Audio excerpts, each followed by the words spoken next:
Hello friend, সবাই কেমন আছো? আজকে চলে এসেছি তোমাদের মাঝে একটা ট্রাভেলিং ব্লগ নিয়ে।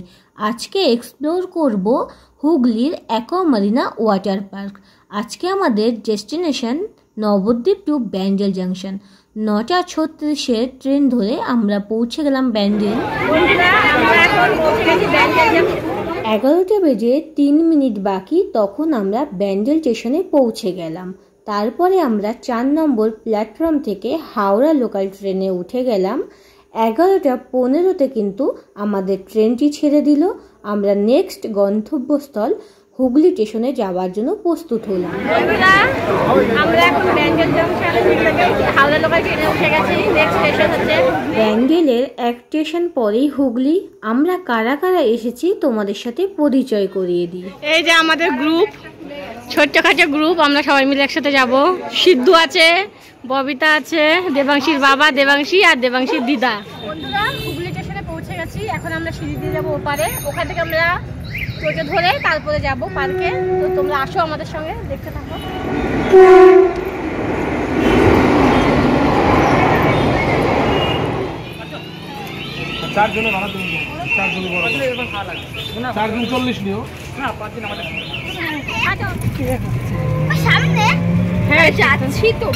এই মুহূর্তে আমরা অ্যাকোয়ামারিনা পার্কের সামনে পৌঁছে গেছি। এই পার্কের কিছু রুলস অ্যান্ড রেগুলেশন আছে।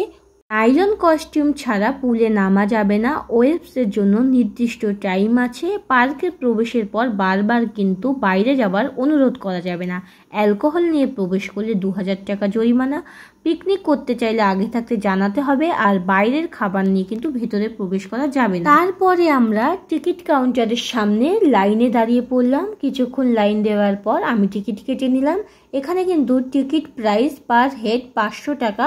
10 বছরের নিচে পর্যন্ত বাচ্চার টিকিট কিন্তু 400 টাকা। আমরা 5 জন ছিলাম একটা বাচ্চা নিয়ে। টোটাল আমাদের টিকিট খরচ পড়লো 2400 টাকা। এরপর দেখো ব্যাগ চেকিং হবে। এই যে ছোট ব্যাগও চেকিং হবে।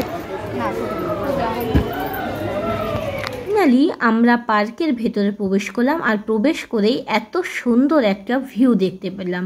সত্যি এই গরমের একটু স্বস্তির জন্য সেরা ঠিকানা কলকাতার খুব কাছেই অবস্থিত হুগলির অ্যাকোয়ামারিনা ওয়াটার পার্ক।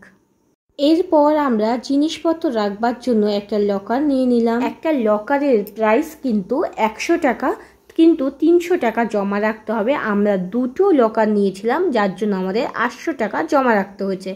আর এখানে কস্টিউম ভাড়া কিন্তু ফুল প্যান্ট 100 টাকা আর টি শার্ট 70 টাকা। তোমরা চাইলে বাড়ি থেকেও কিন্তু নাইলনের কস্টিউম নিয়ে আসতে পারো। এরপরে তোমাদের একটু ঘুরিয়ে দেখিয়ে দিই চারপাশটা। নেমে যাও। এখানে যদি তোমরা নাইট স্টে করতে চাও, সের জন্য বিভিন্ন কটেজ ও রুম আছে। খাওয়া দাওয়ার জন্য ভেতরে কিন্তু খুব সুন্দর রেস্টুরেন্ট আছে, যেখানে বিভিন্ন রকম খাবার পাওয়া যায়। বাচ্চাদের জন্য বিভিন্ন অ্যাক্টিভিটিও কিন্তু এখানে আছে। এই সুন্দর পুলটা দেখে কিন্তু দীঘার কথা মনে পড়ে যায়, তাই কিন্তু একে মিনি দীঘাও বলা হয়।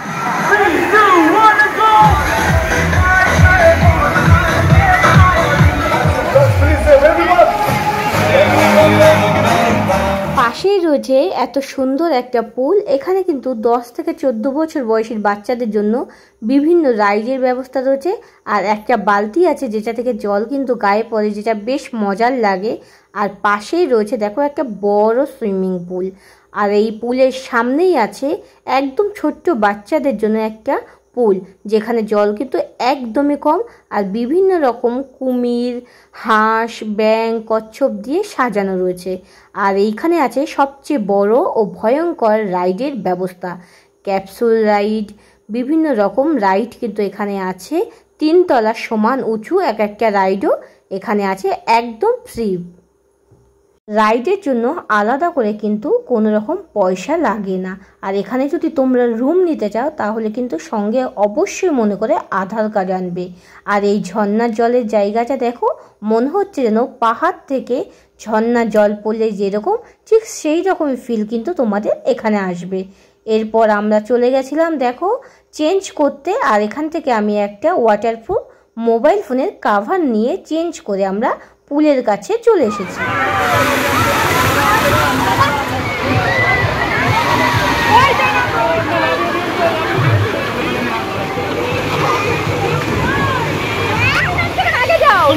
না তুমি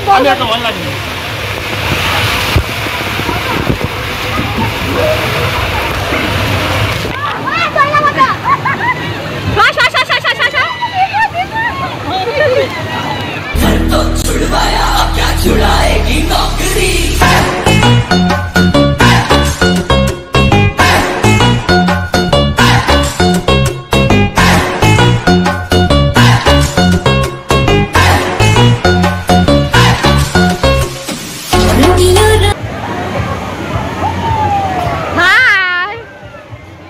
এইখান থেকে যে লকারের চাবিটা তোমাদের দেয়া হবে সেটা কিন্তু যত্ন সহকারে রাখবে। তোমরা যদি হারিয়ে ফেলো তাহলে কিন্তু তোমাদের যে জমা করা টাকা সেটা ফেরত পাবে না।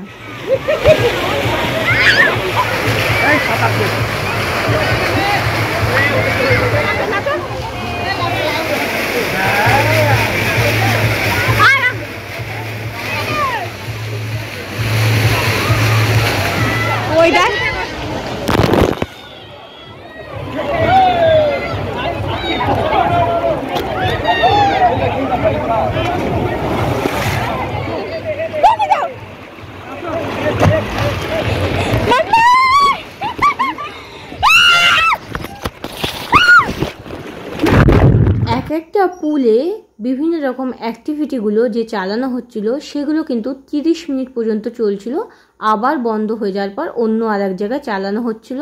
সেই কারণে আমরা বারবার পুল চেঞ্জ করে একবার এটাতে একবার ওটাতে যাচ্ছিলাম। আর দেবাংশী কিন্তু এখানে ভীষণ মজা করছিল। বাচ্চা বড় সবাই কিন্তু এখানে এসে মজা করবে। আর এটা দেখো মনে হচ্ছে যেন পাহাড় থেকে ঝর্ণার জল পড়ছে, আর জলটা ভীষণ ঠান্ডা ছিল। এই জায়গাটা কিন্তু আমার খুব ভালো লেগেছিল।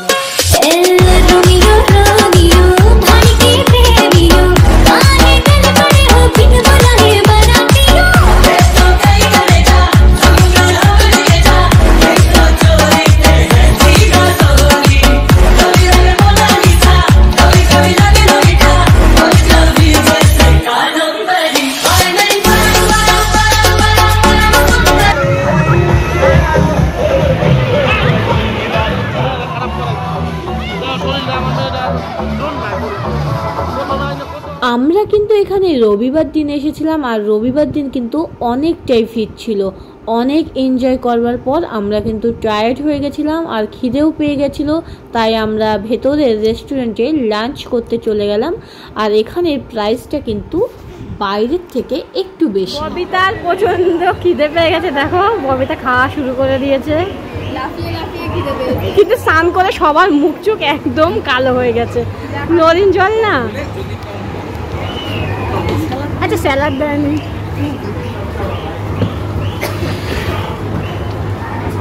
সবাই ক্লান্ত হয়ে এখন বাড়ির দিকে ফিরছি।